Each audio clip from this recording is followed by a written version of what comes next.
Hey everybody, welcome into the Thinking Crypto podcast, your home for cryptocurrency news and interviews. On your way in, please hit that subscribe button as well as the thumbs up button and leave a comment below. If you're listening on a podcast platform such as Spotify or Apple, please leave a 5-star rating and review. It supports the podcast and it doesn't cost you anything. Well, folks, I am officially back from Washington, D.C. I spent the past 2 days there for the DC Blockchain Summit. Yesterday was the DC Blockchain Summit and today was Blockchain Education Day. So I was on the Capitol. For those of you who follow me on Twitter or X, you've been seeing my updates around this, photos, and so on and so forth. So let me give you a quick recap. The summit was really great. It was hosted by the Chamber of Digital Commerce, or also known as the Digital Chamber now, which is headed up by Perry-Ann Boring. It was a great summit. Lots of members of Congress, some from the Senate, a lot of industry leaders were there. So it was great to meet with those folks. I did some interviews. I interviewed Commissioner Hester Peirce of the SEC, Congressman Wiley Nickel, and a bunch of other folks. And today for the Blockchain Education Day, we kicked it off with Congressman Bill Foster from Illinois talking about blockchain, digital identity, and much more. And I also stopped by the SEC and I tried to give Gary Gensler a Fire Gary Gensler t-shirt. And for those of you who are listening on the audio, I have my hashtag Fire Gary Gensler t-shirt on in the photo. So follow me on Twitter, guys. You can get these exclusive updates.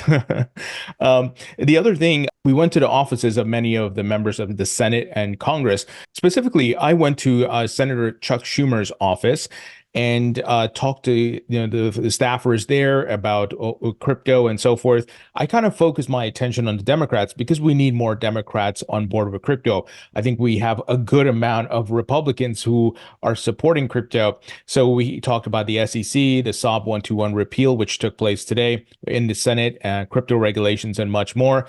I also went to Senator Kristen Gillibrand's office and spoke to her folks there. It was myself and other industry leaders.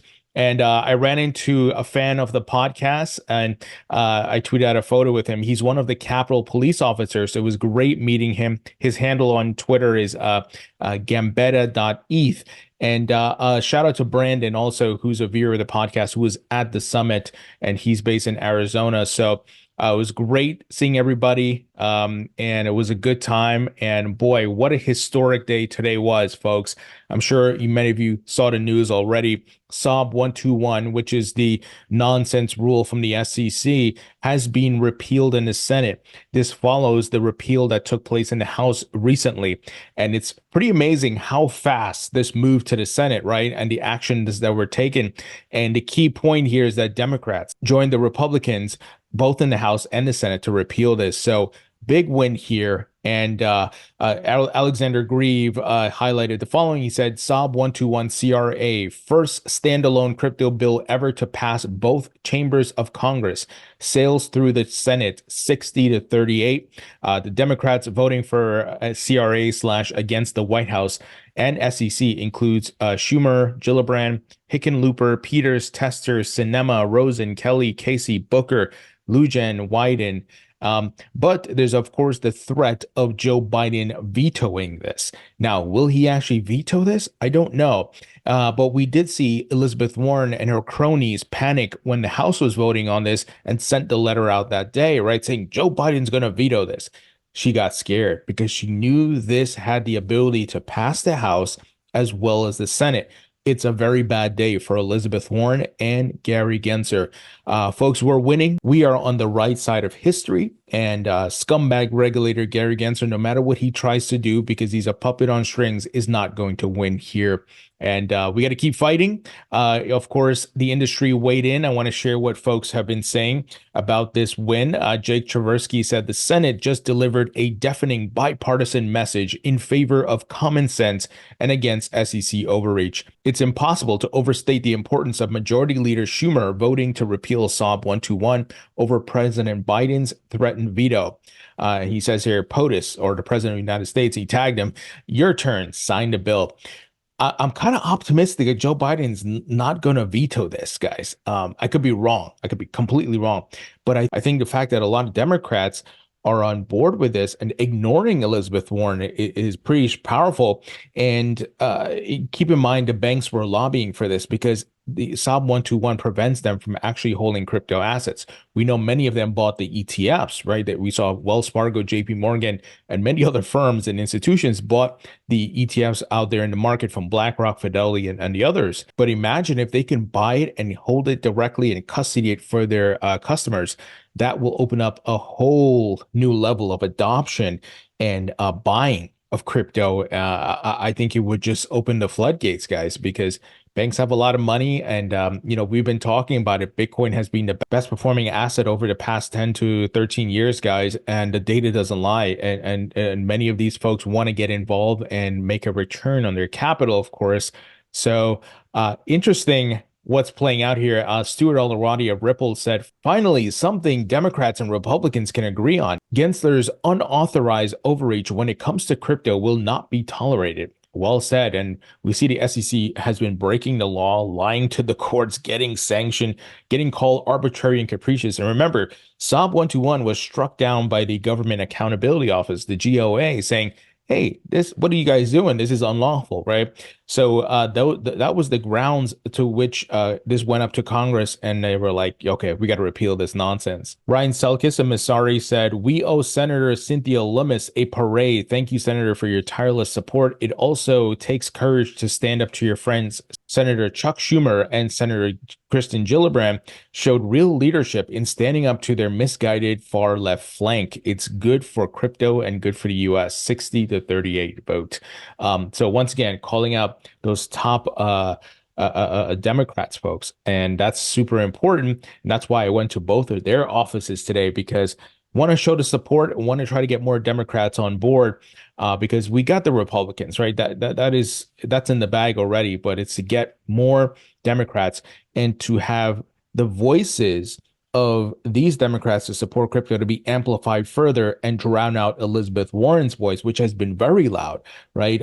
She kind of paints the picture that almost no Democrat supports crypto, but we know that's not true. But many of them, they also don't want to go against Elizabeth Warren because of the amount of power she has in the Biden administration.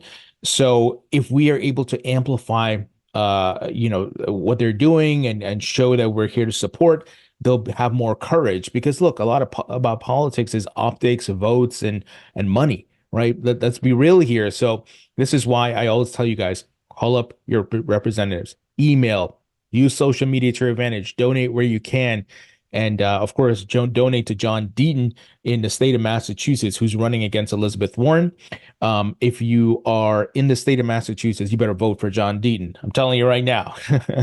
Now, what happens next? Eleanor Terra of Fox Business says, I believe Biden now has 10 days to either veto, sign, or do nothing. Doing nothing would mean it goes into law just without the signature. That sounds like a good option. But he has said he intends to veto. It will be interesting to see if Donald Trump's vocal support of crypto in the last week will change his mind in any way. Trump made those comments from Mar-a-Lago hours after Biden put out that veto notice. But Senator Warren has Biden's ear, and she can't be feeling too pleased after today. Let's see what happens, folks. My hope is maybe he doesn't do anything and it just goes into law. That would be great. I think with these Democrats, especially the likes of Schumer, siding with folks here is going to carry weight. Maybe he ignores Elizabeth Warren. We'll see. Now, folks, my hope is that this momentum carries into the FIT crypto regulation bill, which was put together by Patrick McHenry and the folks in the House. We need Democrats to align with this bill also. We saw Ro Khanna, who's a big-time Democrat out of California.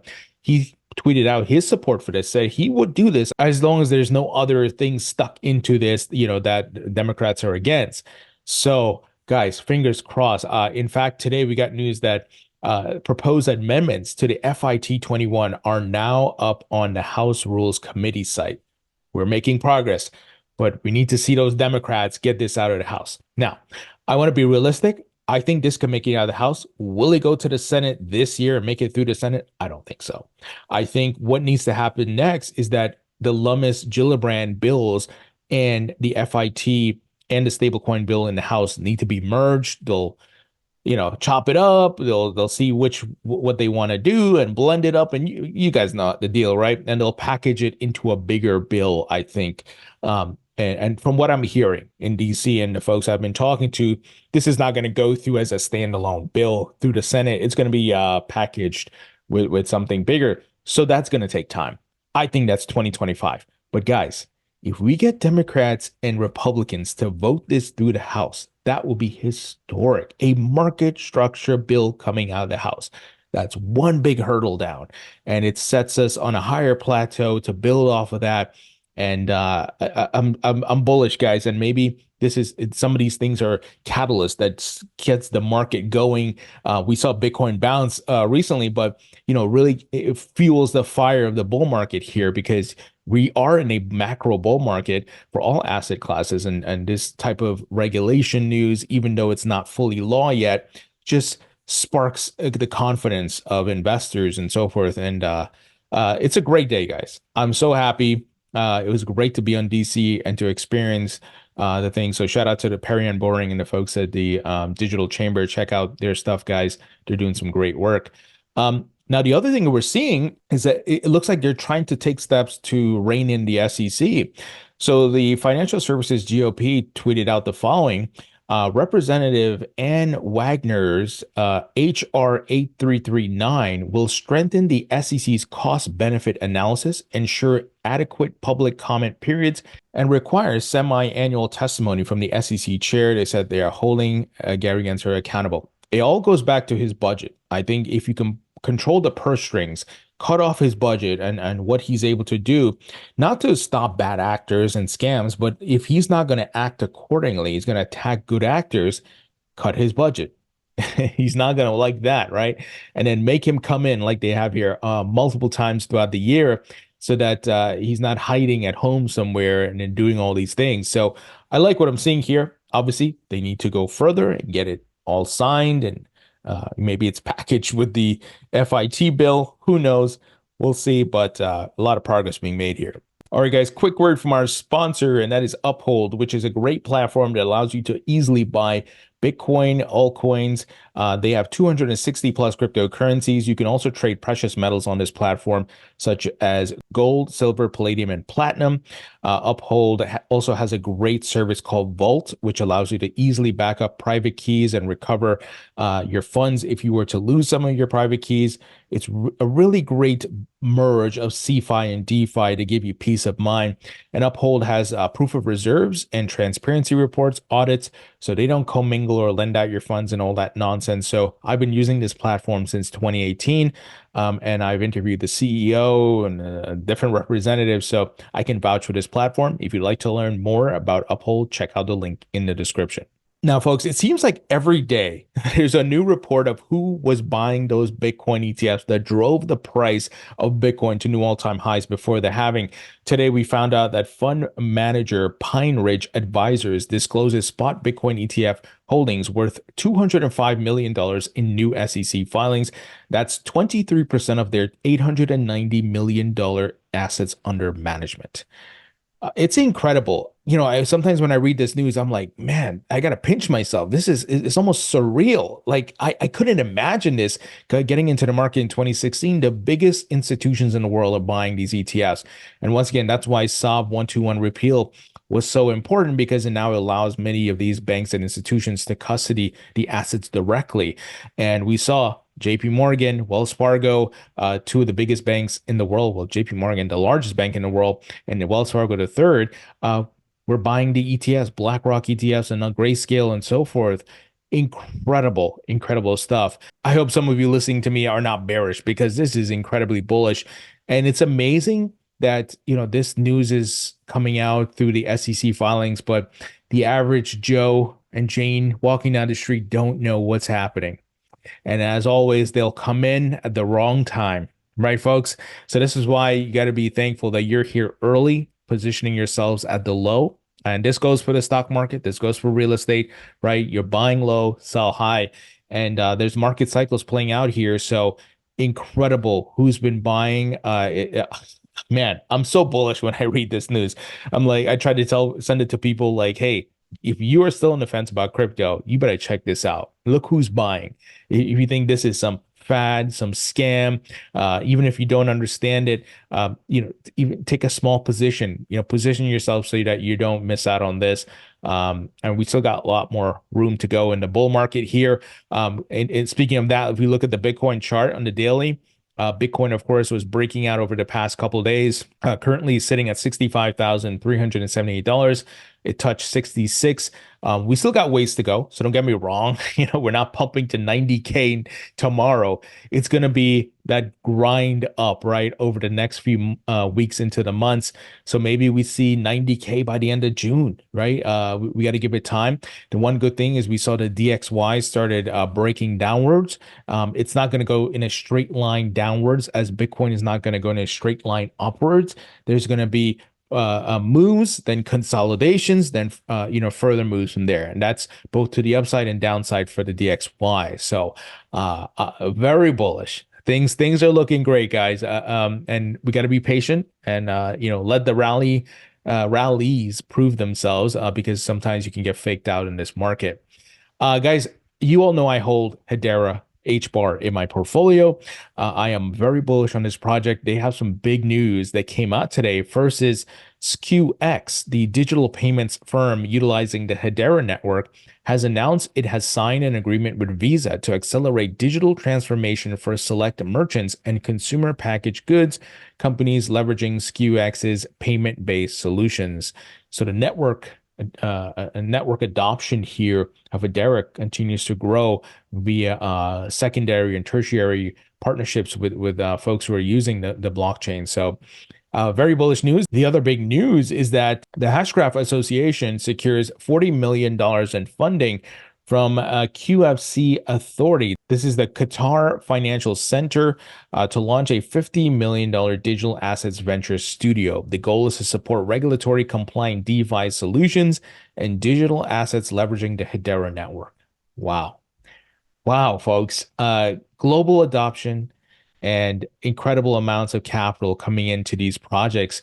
I hope you're bullish hearing news like this. They're coming through the ETF. They're coming into different various blockchain projects to build real world applications, not just for retail, but for institutions, folks. And I've been saying for years, the token economy is where we're headed. Everything on the blockchain, your fiat currency in the blockchain, real estate, commodities, securities, stocks, bonds, you name it, and 24/7 trading. No more opening and closing bell at the New York Stock Exchange. That will be a thing of the past. And there's going to be incredible amounts of liquidity opening up, secondary markets, tertiary markets, the ability for almost anyone to create a market for themselves based on the assets they hold, whether it's their house, with collectibles, whatever it may be. That's what's coming. So they continued here saying this builds on the $250 million deep tech venture studio announced earlier this year with Misa for applications building on the Hedera network in the field of AI, IoT, robotics, and quantum computing. Wow. Very bullish news, folks. What a great day for crypto, in politics, and obviously the market's moving and projects are getting funded. Incredible things are being built globally. But that's the news, folks. Let me know what you think. Leave your thoughts and comments below. Hit the thumbs up button. Don't forget to grab a copy of my book, Rethinking Crypto, The Crash of FTX and the Rise of Safer, Stronger Digital Assets. This is available on Amazon in both paperback and print. Grab a copy to support the podcast. Buy some copies for your friends and family who want to learn about crypto, who are still on the fence about crypto.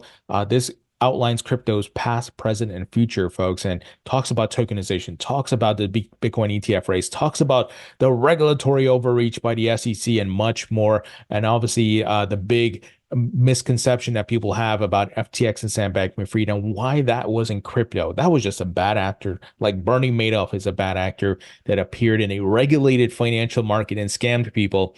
So the book covers all that, guys, and it could be really helpful for folks who want to learn about it. So grab a copy, folks. Thank you for watching and listening. I appreciate you all and your support. Thank you, and I'll talk to you all later.